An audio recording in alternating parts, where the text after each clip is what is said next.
Welcome to Make Your Money Matter with Brad Barrett, the show that aims to change the way you think about wealth management. Brad is a certified financial advisor, established radio host, and author of Retire Right. He is a managing director and partner at One Capital Management, an SEC-registered investment advisory firm managing over $4 billion for clients across the nation. Brad and his team are dedicated to helping clients protect and preserve their assets so they can reach their investment and retirement goals.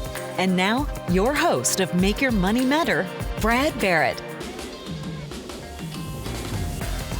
Welcome to Make Your Money Matter. I'm your host, Brad Barrett. I'm also a managing director and partner here at One Capital Management. I'm here each and every week to help you create a better relationship with your finances and build the life you deserve, because after all, your money matters.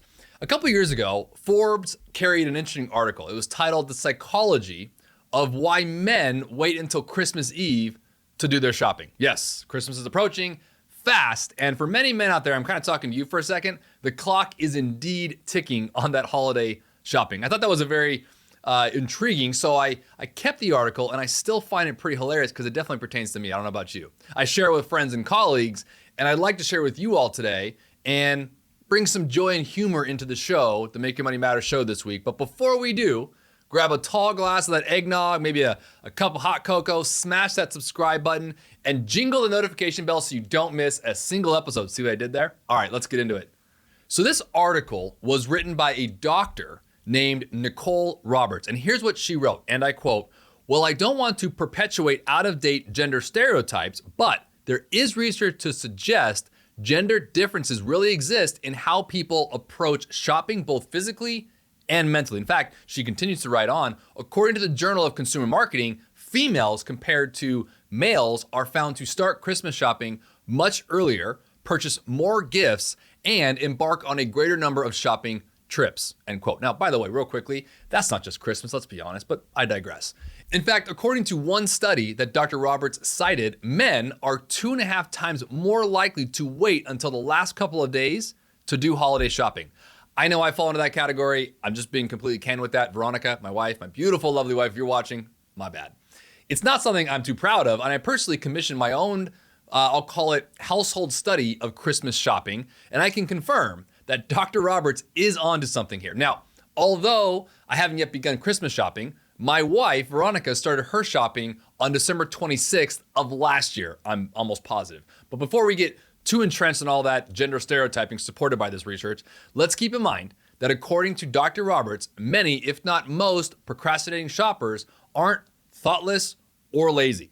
I find that great to know personally. In actuality, they are rational and maybe even admirable reasons why these shoppers wait for the last minute. For example, did you know that some research concludes that some men procrastinate because they're considering all their alternatives? Every guy right now, by the way, who's watching or listening is just clapping and cheering. And I don't mean to like pander to that, but I mean, that's interesting, right? And in essence, they want to make sure they buy the perfect gift for their loved one. So procrastinators are perfectionists in disguise. Now, these guys aren't going to make an early poor decision. They're not going to buy the first thing that they see. They want to give their purchases some thought. They want to buy the right thing for the right person. Does that sound plausible? Probably not to many wives listening right now, but it's just one school of thought. And let me remind you again, Dr. Nicole Roberts, the author of this article herself, is a woman. Dr. Roberts also pontificates that men express their love differently than women. In a way, men and women speak two different languages. To this point, she cites, and I quote, "It may be true that more men have physical touch and words of affirmation as their love language, and more women use quality time and gifts." Pretty interesting when you think about that in the context of Christmas shopping or holiday shopping. So when expressing love, men prefer to give physical touch instead of gifts. Well, based upon that research, the only thing I can think is that many women watching and listening right now are probably not happy Christmas comes only once each year. So according to the National Retail Federation in the United States, here's some stats I want to throw at you. About 24% of people plan to do their Christmas shopping on December 22nd and 23rd, just a day or two before Christmas. I actually found that shocking. Even I don't think I'd wait that long. And only 61% of shoppers feel it's safe to visit a physical store, but many won't. They'll shop online instead, especially given these past 2 years with the pandemic. That actually stat's gone up in my opinion. You know, I have to admit, when it comes to Christmas shopping, I am a stereotypical male procrastinator. I start about a week in advance at the most. And I also have to admit, it's not such a great strategy. It's actually blown up in my face a couple of times, completely candidly here. And you think I would learn. And I think I probably don't get the best deals or great gifts if I wait this long. So knowing this, my question is this to myself and to everyone else. Knowing all this, myself as an example, why do I continue to do this? Well, I think what happens is that probably just a lot like you, I become entrenched in my days, busy at work, taking care of routine family duties, my clients, the big and small stuff all around, and spread out over a 24-hour day, leaving little time for shopping. And in my business, December is a pretty hectic month. I'm sure that many of you have year-end business obligations, monopolizing your time and energy. And as a result, important personal items, whether important to some and less important to others, they often end up on the bottom of our to-do list. Again, not right or wrong, it's just kind of maybe a factual statement here. We might look at Christmas shopping as more urgent than important, but ultimately, as we all know, deep in our hearts, Christmas shopping, be it modest or extravagant, it's not about the gift necessarily, is actually very important. It's an expression of our gratitude for someone we love. And what's more important than that, like my kids, for example, used to make cute Christmas cards for me, right? The crayon drawings on red and green construction paper, Christmas trees, snowmen, and Santas. My daughter, Kate, loves drawing rainbows, so she would draw a rainbow and make the colors of the rainbow only red and green. Let me tell you, there was no procrastination on their part. They couldn't wait to make these cards, proudly placing them under the tree by our resident elf on the shelf. Don't even get started on that thing.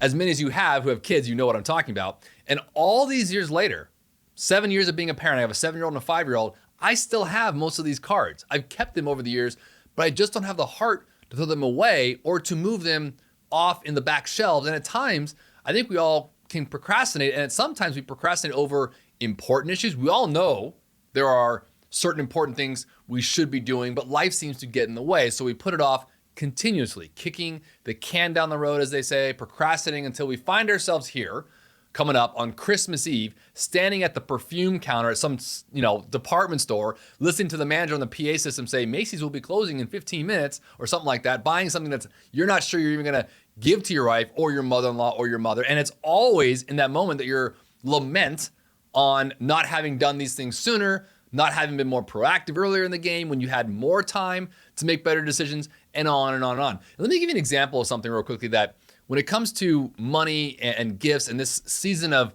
giving right now, we put a lot of emphasis on, and we've heard this before, it's not the gift that matters, it's the intention of it, it's the heart, it's the thought of giving. And the other day, my wife and I, we were sending a teddy bear. We went to Build-A-Bear and sent a teddy bear to some friends of ours across the pond, across the ocean in a different country. And this bear probably cost us $60, but it cost us $150 to send it. Now, I'm curious your comments. You can leave them in the comments in the below. You can comment on our social media. But I want to kind of put this out to the atmosphere here. My wife and I had this conversation where it's like, that was, to me, it was the total price of the gift. She agreed, by the way. But it was interesting, all of a sudden this bear that someone would value at like maybe $50, right? It was a big stuffed animal bear. It was for a friend of our kids, a child, and we really wanted to give it to them. But would you spend double the price of the actual item to ship it? I mean, it's one of those things where at Christmas time, you kind of start thinking about money, you start thinking about value, and it's a great example of, okay, our value was in the giving of the gift, not necessarily the gift itself. And I'm never forget this was like a week ago, the UPS guy was looking at us like we're crazy, and I'm going like, well, it's not so much what's in there, it's the thought of giving it. And again, at that point, my wife was involved in that, which is why we did it 4 weeks ahead of Christmas. Me, on the other hand, like I'm saying here, I'm definitely falling to this camp where my gift to her, sadly, I hope I'm not omitting something right now and she's watching it here, might not come for another couple of days, and I'm hoping it gets here before Christmas. Stay connected. Get frequent updates on the show. Follow Brad Barrett and Make Your Money Matter on most social media platforms. And catch full episodes of Make Your Money Matter streaming now on our YouTube channel. To schedule your no-obligation appointment, go to onecapital.com or call 805-410-5454. Just 1 week after Christmas, as we all know, we will be celebrating the new year, 2023. And between now and then, it's a good time to reflect on all the important things we'd like to accomplish, but maybe haven't yet found the time to do so. And for some of you, one of those important items probably, and I hopefully so, and coming from a finance geek here, is preparing for retirement or getting your finances or your investments in order. So For many people, getting your finances or investments in order is a lot like Christmas shopping. We tend to put it off. We tend to procrastinate. Wouldn't you agree? But just like Christmas shopping, if you start early, you'll have more options, make better decisions, and achieve, I think, and I've seen over nearly 2 decades in this business, better results. But unlike Christmas shopping, investing in planning, financial planning, isn't something you'll need to start anew each and every year. You need to build your financial plan once. If you do it right once as a baseline, and then we monitor it and we update it every year as things change. For example, the pandemic essentially ended one of the longest bull market and longest economic expansions we've seen in US history. And no one saw it coming. It truly was somewhat of a black swan event. The previous bull market started basically in 2009 after the Great Recession and lasted for nearly a decade before coming down just a few, weeks starting in January and then February of 2020. And in fact, between February 19th, 2020 and March 23rd of 2020, just over a month time period there, the S&P fell, as we all know, about 33.93%. And since that point, however, the markets have surged. We've seen it all of last year. And from that same March 23rd, 2020 through the rest of 2020, the S&P was up nearly 50%. Now, obviously what we've seen this year, much different story. And it's, by the way, we see it's almost coming back to pre-pandemic levels. And we've all seen what's happening in 21 and 22, as I mentioned. So in other words, today's gains are simply replacing yesterday's losses in a way, and sometimes there is still uncertainty ahead. I've been sharing this on the show. So uncertainty about how the results of maybe a presidential election at one point or how the pandemic will be curtailed is all uncertain, let alone supply chain issues, inflation. And so when you think about planning and the topic of financial planning, now more than ever is a very good time to evaluate your strategy and your overall planning. As we end 2022, I want to really say thank you for each of you watching or listening each week, all of our subscribers, for the feedback. It's all been greatly appreciated. And I find it fitting that as we end this year, we're ending on a topic that we actually started with. We started with the topic on this show is why you should have a financial plan. And it's not necessarily who you should do it with or how it should look or not necessarily exactly what's in the plan, but why. Finding out your why is so important for life as it is for your financial investing, your investment planning, your retirement planning, and your overall financial life. Last week, all the partners and all the advisors from One Capital Management met for a day summit. We called it the Advisors Summit. And in this meeting, it was fascinating. All of us as individual practices, individual advisors, have individual tenure and experience within our industry, in the financial services industry. That's one thing I love about our firm. When you call us, when you text us, when you go to our website and reach out to us for advice, you're going to get an entire bench of knowledge, of experience, of fiduciary status, of credibility, all of that. And in this meeting, we all spoke about and wrote about our why we are advisors, why we love what we do. And many of us ask that same question of our clients. It helps us better help you. And planning, as we all know, is the framework. It's the frame of the car, as you hear me say, is my analogy. You can put the engine in it and other things, which is your investment portfolio, which we talk about heavily. But if you don't have the structure, the tires, the framework built, you can have the fastest engine in the world, meaning the best stock or the best investment strategy, but it has anywhere to go. It's got nothing to go on. It's just gonna sit there and sound really cool. You know what I mean? But we wanna make sure that the planning we put in place for every one of our clients is done proactively and not retroactively. So again, just want to say thank you. A lot of great things looking forward to here in 2023, our next year ahead, and really just want to end this year like we started, which is why you should have a financial plan. And relating a lot of what our financial planning woes is, let's not put it off. Let's not put off our financial planning, something as important as our retirement planning, as our financial planning, like we do maybe with our Christmas shopping. Probably not the best thing to do. So normally in this part of the show, we ask for our questions, but I'm going to shift gears for this last show here this year and talk about some tips. I think we started the show talking about procrastination. We related that to procrastinating on your financial planning. For those men out there in particular, I want to talk about some tips here. Do you have any, we got one of the questions we've been kicking around, my producer and I, is do we have any gifting tips or items for men who procrastinate? We do. As always, come to Make Your Money Matter show, not just for financial advice, but maybe for tips on gifts for Christmas. Here's a couple. Uber Eats gift card, a streaming subscription, or music subscription like Amazon Music or Spotify, where they can listen to our podcast maybe, a HelloFresh subscription, a gift card to an escape room. Those are really fun to do in a group setting with friends or family. Maybe a gas card. We all know almost everyone could use that. I know it's practical. By the way, one quick example, don't buy a vacuum or like cleaning supplies. Again, might seem very practical. I did that one time, blew up in my face. But most importantly, it's about giving. Giving with a cheerful heart, isn't it? And I can give you all the tips in the world. Brian, my producer, and I, we can come up with some tips for you. They're somewhat jokes, but there's somewhat real cards there. But the reality is, it's all about knowing that person. Whoever you're going to give the gift to, know them. Know what they would want. Being thoughtful with your gifts. Even helping someone with their shopping or to-do lists. Giving time. Giving doesn't have to be material. Remember, God in the Bible talks about time, talents, and treasures. It's not just treasures. Time, your talents, those all matter. We can always give by serving, can't we?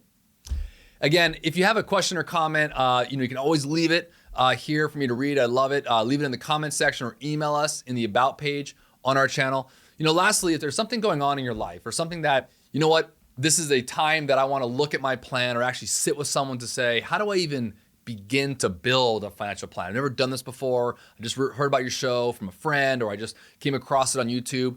Give us a call or visit us at our website at onecapital.com. You can also call or text us. We want to help. Listen, there's no pressure here. We don't treat people like a number. In fact, we value our relationships. It's the lifeblood of what we do. So again, click, call, or text us today. And if you're not following us on social media, you should be.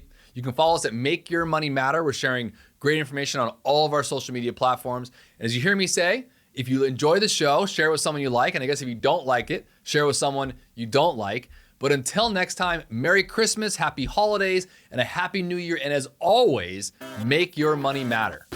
The information in this show is educational and general in nature and does not take into consideration a listener's personal circumstances. Therefore, it is not intended to be a substitute for specific individualized financial, legal, or tax advice. To determine which strategies or investments may be suitable for you, consult the appropriate qualified professional prior to making a final decision.